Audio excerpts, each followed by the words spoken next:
आज का ये लेक्चर बीकॉम पार्ट सेकंड के लिए है।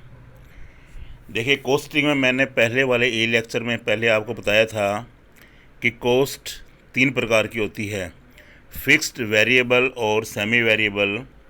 आज हम कोस्टिंग का फर्स्ट चैप्टर स्टार्ट कर रहे हैं, मटेरियल कॉस्ट कंट्रोल। देखिए, मटेरियल कॉस्ट कंट्रोल का मीनिंग क्या होता है। जब हम कोई भी प्रोडक्शन करते हैं तो सबसे पहले हमें रॉ मटेरियल की आवश्यकता पड़ती है। तो रॉ मटेरियल आवश्यकता पड़ती है तो हमें ध्यान रखना चाहिए कि जितनी रॉ मटेरियल हमें चाहिए, रॉ मटेरियल उतनी ही परचेज़ की जानी चाहिए। यदि रॉ मटेरियल आप ज़रूरत से अधिक परचेज करोगे तो उसको रखने की समस्या आएगी, ज़्यादा पैसा लगेगा, ब्याज का लॉस होगा। यदि रॉ मटेरियल ज़रूरत से कम परचेज करते हो तो हो सकता है कि आपका प्रोडक्शन पूरा नहीं हो पाए और आपकी सेल भी कम हो तो प्रॉफिट भी आपका कम हो जाएगा। तो जितनी रॉ मटेरियल आपको चाहिए, रॉ मटेरियल हमेशा उतनी ही होनी चाहिए। इसके लिए कई लेवल्स बने हुए हैं, कई स्टॉक लेवल बने हुए हैं कि कितनी मटेरियल कम से कम होनी चाहिए, कितनी अधिक से अधिक होनी चाहिए। कई बातों का आपको इसमें ध्यान रखना है। तो लेवल्स देखिए, इसमें लेवल्स जो है, सबसे पहले लेवल है पुणे आदेश स्तर, यानी कि रीऑर्डर लेवल। रीऑर्डर लेवल का मीनिंग होता है कि जिस लेवल पर स्टॉक पहुंचते ही उसको परचेज करने की कार्यवाही शुरू कर दी जाए, यानी इस लेवल पर आते ही हम मटेरियल को परचेज करने की कार्यवाही शुरू कर देंगे। That is called reorder level. इसके फॉर्मूले आपको ध्यान में रखने हैं। आपको दो बातें दी होगी, एक तो कितना आपका यूसेज या कंजम्पशन है। तो यूसेज या कंजम्पशन आपको मिनिमम, मैक्सिमम सब दिए होते हैं। जैसे कंजम्पशन कहते हैं, मान लो 100 से 200 यूनिट, तो मिनिमम 100 होगी, मैक्सिमम 200 होगी और नॉर्मल या एवरेज कितनी होगी, 150 होगी। एक होता है इसका रीऑर्डर पीरियड। रीऑर्डर पीरियड का मीनिंग है कि मटेरियल को परचेज करोगे तो मटेरियल को प्राप्त करने में कितना टाइम लग जाएगा। मटेरियल कई बार आपको बाहर से मंगवानी पड़ती है, जिसको मान लो आपको मंगाने के लिए 4 से 6 दिन चाहिए, तो मिनिमम पीरियड कितना हो गया, 4 दिन। मैक्सिमम कितना हो गया, 6 दिन। नॉर्मल कितना है, 5 दिन। तो ये अपने मिनिमम, मैक्सिमम, नॉर्मल है, ये फॉर्मूले में यूज़ करेंगे। तो सबसे पहला जो लेवल है, फर्स्ट है, वो है रीऑर्डर लेवल। इसका फॉर्मूला जैसे आप देख रहे हो, maximum consumption rate into maximum reorder period, यानी कि मैक्सिमम का मैक्सिमम से गुणा करना है। जो आपका मैक्सिमम यूसेज कितना है या कंजम्पशन कितना है, और मैक्सिमम उसका पीरियड से गुणा करना है या रीऑर्डर पीरियड से गुणा करना है।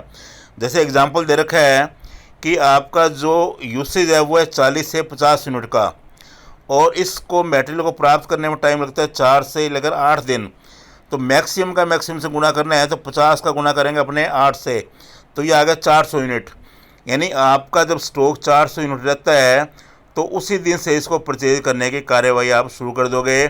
कंजम्पशन या यूसेज एक ही बात है, रीऑर्डर पीरियड कह दो या पीरियड कह दो, वो एक ही बात है। तो रीऑर्डर लेवल के लिए मैक्सिमम का मैक्सिमम से गुना करना पड़ता है। फिर इसके बाद सेकंड है मिनिमम स्टॉक लेवल। इससे हम सेफ्टी स्टॉक लेवल भी कहते हैं, लेकिन जनरली जो वर्ड यूज़ करते हैं वो है मिनिमम स्टॉक लेवल। इसका फॉर्मूला आपको ध्यान में रखना है, रीऑर्डर लेवल माइनस ब्रैकेट में नॉर्मल का नॉर्मल से मल्टीप्लाई करोगे, यानी पहले रीऑर्डर लेवल निकालना पड़ेगा, माइनस ब्रैकेट में नॉर्मल यूसेज का नॉर्मल पीरियड से आपको मल्टीप्लाई करना पड़ेगा। जैसे फॉर्मूले वैल्यू पुट करते हैं, रीऑर्डर लेवल आपने जो भी ज्ञात किया था 400 माइनस नॉर्मल। अब देखो, नॉर्मल कंजम्पशन आपको कितना होगा, 40 से 50 के बीच में कितना है, 45। और उसके बाद आप देखिए, इसमें पीरियड है 4 से 8, नॉर्मल कितने हो गए, 6 हो गए। तो 400 माइनस 45 इंटू 6, 45 का 6 से गुणा कर देंगे 270, 400 में लेस कर देंगे 130। यानी कभी भी आपकी जो मटेरियल है वो 130 यूनिट से कम नहीं होनी चाहिए। यदि मटेरियल 130 यूनिट से कम हो गई तो हो सकता है कि आने वाले टाइम में प्रोडक्शन आपका रुक सकता है। तो कम से कम मटेरियल 130 यूनिट हमेशा आपके पास रहनी चाहिए। अब देखिए, थर्ड जो स्टॉक है वो है मैक्सिमम स्टॉक लेवल। तो मैक्सिमम स्टॉक लेवल अपने कैसे ज्ञात करेंगे, फॉर्मूला इसका रीऑर्डर लेवल जो आपने फर्स्ट पॉइंट में ज्ञात किया है, प्लस रीऑर्डर क्वांटिटी प्रश्न में आपको दी होगी, माइनस ब्रैकेट में मल्टीप्लाई करना है मिनिमम का मिनिमम से, यानी मिनिमम कंजम्पशन का मल्टीप्लाई कर देंगे मिनिमम रीऑर्डर पीरियड से। तो देखिए इसको सोल्व कैसे करोगे। रीऑर्डर लेवल आपको दे रखा है 400, आपने ज्ञात किया था, प्लस रीऑर्डर क्वांटिटी माल आपको दे रखी है, ऊपर एग्जाम्पल में दे रखा है 500, प्लस कर दिया 500 माइनस मिनिमम का मिनिमम से मल्टीप्लाई करोगे। मिनिमम जो कंजम्पशन है वो है 40 यूनिट का और मिनिमम पीरियड है वो है 4। तो 400 और 500 900 माइनस 40 इंटू 4 यानी कि 60 लेस कर दिया 740 यूनिट्स, यानी कि जो आपका मैक्सिमम स्टॉक लेवल है वो 740 यूनिट्स होना चाहिए। यदि कभी यूनिट 740 से आपके पास अधिक है तो इसका मतलब है it is wastage of your money and time, यानी 740 यूनिट से आपको अधिक कभी भी ज़रूरत नहीं पड़ेगी। तो इससे अधिक कभी आपका लेवल या स्टॉक नहीं होना चाहिए। उसके बाद देखिए फोर्थ है इसमें एवरेज स्टॉक लेवल। देखिए एवरेज स्टॉक लेवल जैसा कि नाम से स्पष्ट है, जो आपने मैक्सिमम और मिनिमम ज्ञात किया है उसके बीच का लेवल, यानी मैक्सिमम और मिनिमम लेवल को जोड़ दो, उसका आधा कर दो, तो आपके पास एवरेज स्टॉक लेवल आ जाएगा, यानी औसत स्टॉक स्तर।